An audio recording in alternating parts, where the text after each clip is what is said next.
এই দেশে সব আছে, সুন্দর একটা বাগান আছে, কিন্তু বাগানের ভালো মালি নেই। কিভাবে চিনতে হবে যে আশপাশের দোকানগুলো দখল করবে, কিভাবে বুড়িগঙ্গার স্ট্যান্ডগুলো চাঁদাবাজি করবে, সবসময় এই চিন্তা নিয়ে পড়ে থাকে। তাহলে দেখো, আমার দেশের যারা রাজনীতি করছেন, আমার দেশের যারা রাষ্ট্রকে পরিচালনা করছেন, তাদের মুখ থেকে কোনোদিন আমরা কুলাউড়া পাহাড়ের নাম শুনি না। কারণ তাদের তো ওই চিন্তাই নাই। তাদের চিন্তা হচ্ছে কিভাবে এখান থেকে টাকা ট্রান্সফার করবে, কিভাবে করে মানুষকে ধোঁকা দিয়ে, মানুষকে ভুলভাল রাজনীতি করিয়ে তার ক্ষমতার চেয়ার শক্ত করবে, এবং সেটাকে ব্যবহার করে সে মানুষকে গোলামির মতো কাজে লাগিয়ে সে সম্পদের পাহাড় গড়বে। এই রাজনীতি হয়েছে এতদিন। আমরা সংসদ সদস্যদেরকে দেখতাম, মানুষের এত কষ্ট অর্জিত টাকা, আমার দেশের খেটে খাড়া মানুষগুলোর টাকা দিয়ে সংসদ চলে, সেখানে গিয়ে তারা গান গায়, গান করেন, উৎসব করেন, হাসি তামাশা করেন। এরপরে এমন ব্যক্তিরা এমপি হন, তাকে স্ক্রিপ্ট লিখে দেয়, ওই স্ক্রিপ্ট লিখে পড়তে পড়তে তার মাইক এবং দাঁত সব ভেঙে অস্থির হয়ে যায়। ছাত্র রাজনীতি মানে এখানে বিষোদাগার। একদল বক্তব্য দিতে আসছে, আরেক দলকে গালাগালি না করলে তার বক্তব্যই হয় না, এরকম একটা পরিস্থিতি। কেন এটা ঘটতেছে? দেখো, আমরা জাতিগতভাবে এখনো পর্যন্ত জাতি আদর্শ ঠিক করতে পারিনি। আমরা কনক্রিট কোনো একটা লাইনে বলতে পারি না যে এটা আমাদের জাতির আদর্শ। বিশ্ববিদ্যালয় মানে এখানে ভর্তি হব, এখানে 1 বছর 2 বছর 4 বছর 5 বছর কাটাবো, এরপরে একটা সার্টিফিকেট আমাকে দিবে, ওই সার্টিফিকেট নিয়ে এবার আমি বিসিএসে চাকরি এখানে দৌড়াবো। এটা আমাদের কাছে উচ্চশিক্ষা বা বিশ্ববিদ্যালয় নামে একটা কনসেপ্ট দাঁড়িয়েছে। আসলে কি বিশ্ববিদ্যালয় মানে তা? বিশ্ববিদ্যালয় কেন ভর্তি হলাম? কি দরকার ছিল বিশ্ববিদ্যালয়ে ভর্তি হওয়ার? আমরা যদি নলেজকে জিজ্ঞেস করি যে আসলে নলেজটা কি, জ্ঞান মানে কি, তো জ্ঞানের বেসিক যেটা তোমার কাছে আসবে, প্রথমত ইনফরমেশন। তোমাকে প্রচুর ইনফরমেশন লাগবে, না জন্য ইনফরমেশন গ্যাদারিং। দেন এই ইনফরমেশন দিয়ে আসলে কি করবো তুমি? তোমার একটা আন্ডারস্ট্যান্ডিং লেভেল তৈরি হতে হবে, যে আন্ডারস্ট্যান্ডিং লেভেল দিয়ে তুমি তোমার চারপাশে যা কিছু ঘটবে সেটার বাদ বিচার করতে পারবা, this is right or wrong. এই মাধ্য দিয়ে মূলত নলেজ আস্তে আস্তে করে মানুষের ভিতরে গ্রো হয় এবং সেটা বিকাশ লাভ করতে থাকে। এরপরে আসো, যদি আমরা এডুকেশন, টোটাল শিক্ষাটাকে বলি, তাহলে এখানে অনেক সংজ্ঞা আছে।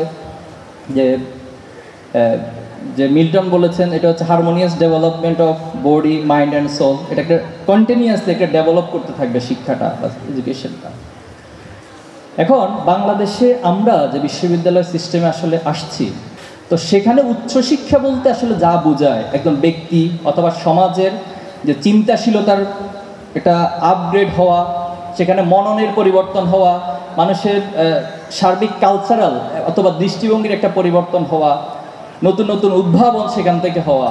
কিন্তু আমরা যদি আমাদের টোটাল সারা দেশের বিশ্ববিদ্যালয়গুলোকে একসাথে করি, এই স্টাডিটা করি অথবা এই রিসার্চটা করি, তাহলে এখানে উদ্ভাবন এবং ক্রিয়েটিভিটির এই ইস্যুগুলো খুব কম, খুবই নগণ্য, খুবই মাইনর একটা পজিশনে আছে। তাহলে বিশ্ববিদ্যালয় মানে কি আমাদের কাছে যেটা দাঁড়াচ্ছে, সেটা হলো বিশ্ববিদ্যালয় মানে এখানে ভর্তি হব, এখানে 1 বছর 2 বছর 4 বছর 5 বছর কাটাবো, এরপরে একটা সার্টিফিকেট আমাকে দিবে, ওই সার্টিফিকেট নিয়ে এবার আমি বিসিএসে চাকরি এখানে দৌড়াবো। এটা আমাদের কাছে উচ্চশিক্ষা বা বিশ্ববিদ্যালয় নামে একটা কনসেপ্ট দাঁড়িয়েছে। এখন আসলে কি বিশ্ববিদ্যালয় মানে তা? বিশ্ববিদ্যালয় মানে তো মানুষ তৈরির কারখানা হওয়ার কথা। এখন এই মানুষ তৈরির প্রশ্নে যদি আসি, তাহলে মানুষের বিপরীত কি? অমানুষ। এটা সহজ আর কি, পশু, অমানুষ। কোরআনে যেটা বলা হচ্ছে, উলাইকা কাল আনাম ওয়া বাল হুম আদাল, যে মাঝে মাঝে মানুষটা পশুর মতো হয়ে যায় অথবা তার চেয়ে নিকৃষ্ট। এখন আমরা যদি কয়েকটা উদাহরণ দিই, বুয়েট বাংলাদেশে নিঃসন্দেহে টপ ক্যাটাগরি ইউনিভার্সিটির মধ্যে 1 নম্বর। বুয়েটে যারা চান্স পায়, অনেক লড়াই সংগ্রাম করে বুয়েটে চান্স পায়, রাইট? কিন্তু বুয়েটে যখন আবরার ফাহাদকে পিটিয়ে পিটিয়ে হত্যা করা হয়েছিল, যারা তার বন্ধু, যারা একইভাবে তার মতো করে চান্স পাইছিল, এই দৃশ্য দেখার পর যারা এই হত্যাকাণ্ডের সাথে জড়িত, তাদেরকে কি আমাদের মানুষ মনে হয় না পশু মনে হয়? তো তার মানে আমার বুয়েট মানুষ তৈরি করতে পারে নাই। জগন্নাথ বিশ্ববিদ্যালয়ের একটা ঘটনা আছে, ইতিহাস হয়তো তোমরা জানো। বিশ্বজিৎ, সে জগন্নাথের স্টুডেন্ট ছিল না, একটা হরতাল চলাকালীন সে এদিক দিয়ে যাচ্ছিল, তাকে শিবিরের হিন্দু শাখার সদস্য বলে তাকে কুপিয়ে কুপিয়ে হত্যা করা হয়েছে। কারা করেছে? আমার এই বিশ্ববিদ্যালয়েরই কিছু বড় ভাই, কিছু ছোট ভাই মিলে তাকে হত্যা করা হয়েছে। তাহলে এই দৃশ্য দেখার পর আমার ওই ভাইদেরকে, সিনিয়র ভাই অথবা জুনিয়র ভাইকে কি আমি মানুষ বলতে পারি না পশু বলতে হবে? জাহাঙ্গীরনগর উদাহরণটা খুব কমন, তোমরা জানো। সেখানে ছাত্রলীগের একজন নেতা ছিলেন, তিনি দর্শনে সেঞ্চুরি করেছেন। কত মানে নির্মমতা এবং বেহায়াপনার কোন লেভেলে গেলে মানুষ এটা সম্ভব। সে দর্শনের সেন্সিটিভ করার পর সবাইকে মিষ্টি খাওয়াইয়া এটা ঘোষণা দিচ্ছে এবং উদযাপন করছে। সে কি মানুষ না পশু? পশু। তাহলে এই ক্যালকুলেশনে কি দাঁড়াতে যাচ্ছি আমরা যে আসলে আমার এই বিশ্ববিদ্যালয় মানুষ তৈরি করছে না, কিছু পশু তৈরি করছে? আমি শিক্ষকরা আছেন, সরি আমি খুবই, তো এই ক্যালকুলেশনে যদি আমরা উপনীত হই তাহলে আমাদেরকে রিথিং করতে হবে। আমি ইংরেজি বিভাগে পড়েছি, ইংরেজি বিভাগে যেদিন প্রথম আসছিলাম সেদিন আমার স্যার একটা কথা বলেছিলেন, মনে আছে এখনো সেই কথাটা, যে যাদের বাড়ি হচ্ছে সাগরের পাড়ে তাদের মনটা সাগরের মতো উদার হয়। এখন বলতে পারেন আমার বাড়ির পাশে তো নদী আর খাল আছে, তাহলে আমি উদার না? তো ওনার কথা উনি বলেছেন, দিস ইজ হিজ ফিলোসফি। তো তিনি এটা বলার পর আরেকটা বলেছেন, যারা সাহিত্যে পড়ে তারাও অনেক উদার হয়। তো এটা দ্বারা আবার অন্যরা অন্যভাবে নেবেন না, নিও না। তো এই সাহিত্যে পড়ার পর আমরা অনেককে পেয়েছি যাদের কর্মকাণ্ডগুলো এতটা নিকৃষ্ট ছিল যেটা পশুর আচরণের কাছাকাছিও গিয়েছে। তো তাহলে আমাদের এই শিক্ষা ব্যবস্থাটা আমাদেরকে রিথিং করতে হবে। আমি শিক্ষকদের কাছে অনুরোধ করব এবং তোমাদের কাছে অনুরোধ করতে চাই। আরেকটা মজার বিষয় হলো কেন এটা ঘটতেছে। দেখো, আমরা জাতিগতভাবে এখনো পর্যন্ত জাতি আদর্শ ঠিক করতে পারিনি। আমরা কনক্রিট কোনো একটা লাইনে বলতে পারি না যে এটা আমাদের জাতির আদর্শ। আমরা সংবিধানে রাষ্ট্রীয় মূলনীতি ঠিক করেছি 4টা, একটার সাথে কন্ট্রাডিক্ট করে। আমি যখন গণতন্ত্র বলছি আবার সেখানে সমাজতন্ত্র বলতেছি। তো গণতন্ত্র আর সমাজতন্ত্র তো পৃথিবীতে একটা দ্বিমুখী অবস্থান সবসময় বিরাজ করে। আবার সেখানে আমি বলতেছি ধর্মনিরপেক্ষ মতবাদ, আবার আরেকটা দিক থেকে বলতেছি জাতীয়তাবাদ। এটা একটার সাথে কনফ্লিক্ট করে। তো যে রাষ্ট্রের সংবিধান এবং রাষ্ট্র একটা কনফ্লিক্টিং মতাদর্শের উপরে, একটা কনফ্লিক্টিং রাষ্ট্রীয় মূলনীতির উপরে পরিচালিত হচ্ছে, তার আসলে কখনো ইউনিক আদর্শ তৈরি হয় না। এই আদর্শ তৈরি হয় নাই, এরপরে সেটার উপরে বেস্ট করে যে একটা শিক্ষা ব্যবস্থা হবে সেটাও হয়নি, এবং সেটার উপরে বেস্ট করে যে একটা শিক্ষার পরিবেশ তৈরি হবে সেটাও আমরা করতে ব্যর্থ হয়েছি। বিগত সময়ে আমরা শিক্ষকদেরকে দেখেছি লেজুর ভিত্তি তো শুধু ছাত্র রাজনীতির ক্ষেত্রে প্রয়োগ করা হয়, কিন্তু শিক্ষকদের ক্ষেত্রে লেজুর ভিত্তি যে আরো কত মারাত্মক হয় এটা আমরা কখনো হয়তো ব্যবহার করি না। তো এই কালচারগুলোর তো পরিবর্তন হওয়ার জন্যই 24-এর আমার আবু সাইদ, মুগ্ধ, ওয়াসিম, শান্ত, আলী রায়হান, এই যে আমার শত শত নাম বলে শেষ করা যাবে না, হাজার হাজার ভাইরা জীবন দিয়েছেন। জগন্নাথ বিশ্ববিদ্যালয়ের একরামুল হক সাজিদ জীবন দিয়েছেন। তাহলে জীবন দেওয়ার পরেও আমরা কি আমাদের আগের সেই ধারার মধ্য দিয়ে যাব, নাকি আমাদের মধ্যে একটা পরিবর্তন হওয়া দরকার? পরিবর্তন হওয়া দরকার না? অবশ্যই পরিবর্তন হওয়া দরকার। আজকে ছাত্র রাজনীতির নামে যা চলছে, ছাত্র শিবির এটার উত্তরণ চায়। ছাত্র রাজনীতি মানে এখানে বিষোদাগার। একদল বক্তব্য দিতে আসছে, আরেক দলকে গালাগালি না করলে তার বক্তব্যই হয় না, এরকম একটা পরিস্থিতি। আজকে কি এখানে এখন পর্যন্ত কোনো বক্তা অন্য কোনো দলকে ইন্ডিকেট করে অথবা অন্য কোনো দলের নাম নিয়ে কোনো কথা বলেছে? তাহলে দিস ইজ দ্য ডিফারেন্স। আমি মাঝখানে মালয়েশিয়া এবং তুর্কি সফরে গিয়েছিলাম। তো ওখানকার যারা ইউথ লিডার্স, স্টুডেন্ট লিডার্স, এদের সাথে একটা লম্বা সময় কথা হয়েছে। ওদেরকে জিজ্ঞেস করলাম যে আপনারা কি আপনাদের যখন বক্তব্য দেন একদল আরেক দলকে গালিগালাজ করেন কিনা, মানে স্ল্যাং ইউজ করেন কিনা, অথবা বিষোদাগার করেন কিনা? বললো যে আসলে আমাদের এত কাজ, আমরা তো নিজেদের কাজ করে শেষ করতে পারি না, আরেক দল কি করছে না করছে এগুলো দেখারই তো টাইম পায় না।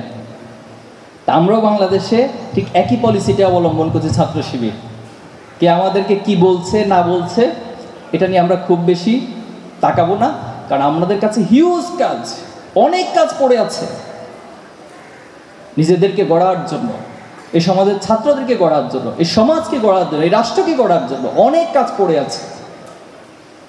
আমরা সেদিকে দাবিত। এবার আমাদের একটা কথা আছে যে আমরা গালাগালিকে গলাগলিতে রূপান্তরিত করো হোক, এরকম একটা রাজনীতি মূলত চাই। তোমরা চাও? আপনি আপনার আদর্শ চর্চা করুন, আপনার আদর্শকে মানুষের কাছে তুলে ধরুন, এরপর যার যেটা পছন্দ সে সেটা গ্রহণ করবে।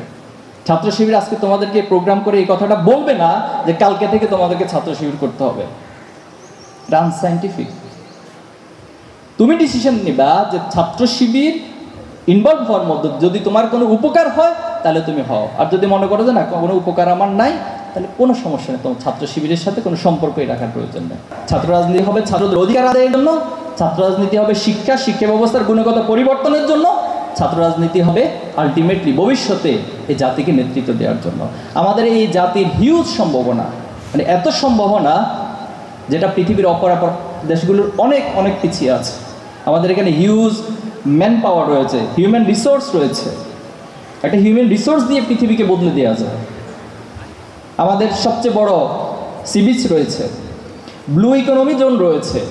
এই ব্লু ইকোনমি থেকে যে মৎস্য সম্পদ, এটা ক্যালকুলেশন এসেছে যে প্রায় 450+ যেটা খুবই মানুষের জন্য উপকারী এমন মাছ সেখানে রয়েছে।